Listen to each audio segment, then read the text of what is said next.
Dr. Trentinella, good to have you back with us to talk about Rembrandt and this powerful, moving depiction of Jesus stilling the storm. The technical name for the painting is Christ in the storm on the Sea of Galilee. And if you just take a look at it, it just looks like you're there feeling the waves and the wind. Talk about the visual impact of the design of this painting. Absolutely. So Rembrandt is universally considered a master at this effect of the immediacy of the visual impact of his art. It's not just the composition. He painted in a very, what's been described as vigorous way. If you could see this in person, the thickness and thinness of the application of paint, the roughness of the textures of the brush, all contribute with the composition and the content. So in a way, it's three different factors that combine to create an effect that you look at a work of art and it sort of hits you. It's something that is almost visceral, whether you know the narrative or not. And I love the way you said it makes you feel like you're there. I don't want to be here. I feel like it's cold and my life jacket is not enough. I'm feeling a bit nervous.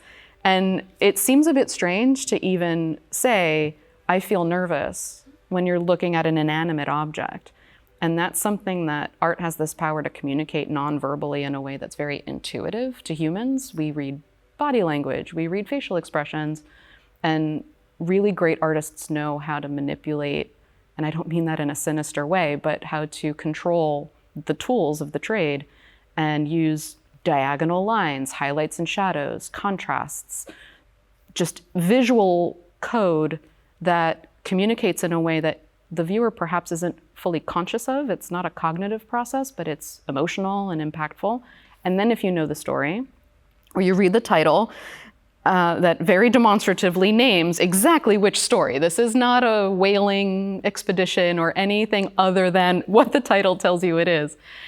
It adds a new layer to what you perhaps would have already figured out just through your visual perception, perhaps ignorant of the details of the narrative or what lesson might have been involved. The object is speaking to you whether you are ready to hear that message or not. Well, you had mentioned if we ever have the opportunity to see this painting in person, which would be nice, but not possible. No, would be nice. Because why? So this is one of, unfortunately, many stolen works. This was the victim of a heist.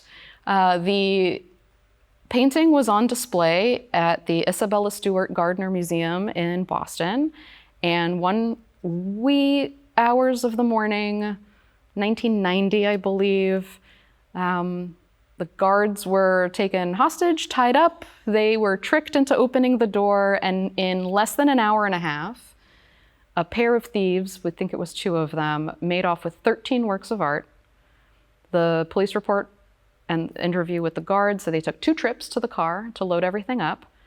And after another 3.5 hours, the police were able to show up, get the guards freed. They've never been recovered. These paintings are still in the wild. So if you have the option to show the image, if anyone has seen this, call your local FBI office. There is still an open reward. The museum still has a quite high reward posted. They are still hoping to get these back, to such a degree that shortly after, I don't remember the exact year, but I know that the museum, it's been many years now, they have empty frames on display. If you go visit the Isabella Stewart Gardner Museum in Boston and you walk into their Dutch room, there are at least 2 empty frames on the wall for where this and other works had been on display. They were cut out of their frames. And in that short amount of time that was reported how many works were stolen throughout the different rooms and floors of the museum, I have to imagine it was a shopping list. I don't know. But it seemed very specific what was taken and what was left. And it almost begs the question of whether someone out there felt the power of this painting and decided they needed it for themselves. I can't discount that possibility. But it's an open case. The FBI maintains a registry of stolen works. If you're curious, you can look it up and see maybe in the background on socials, if you see something and suspect it might be, things such heists have been solved in similar ways. People see things in the background and the mystery gets solved, but yeah. One can only hope that someday we'll be able to see this marvelous painting face to face. It truly is. A photograph does not capture, especially with oil painting, something called luminosity. It looks like it will glow because the light will pass through the layers of oils. So being able to see something live is a totally different experience than in a photograph. So I can only hope it resurfaces. We're at least grateful that we have a photograph of the painting, because one of the marvelous aspects of this, which is not uncommon in this journey through works of art that you've led us through, is that Rembrandt painted himself into the painting. We believe so. There is one figure, and they're a little hard to spot, but there's one figure who's facing out to the viewer. And Rembrandt is not a Renaissance artist, but there was a strong tradition in many European art forms that if an artist was going to include their own self-portraits, not fully unusual, that they would indicate that by facing outward, either as an inserted participant or just one participant who chooses to turn their face toward the viewer's position. And so there's one character, and a look at that set of facial features. Art historians have the ability to compare that with other works. Now, Rembrandt has done many self-portraits, so we know what his face looks like or how he represented it.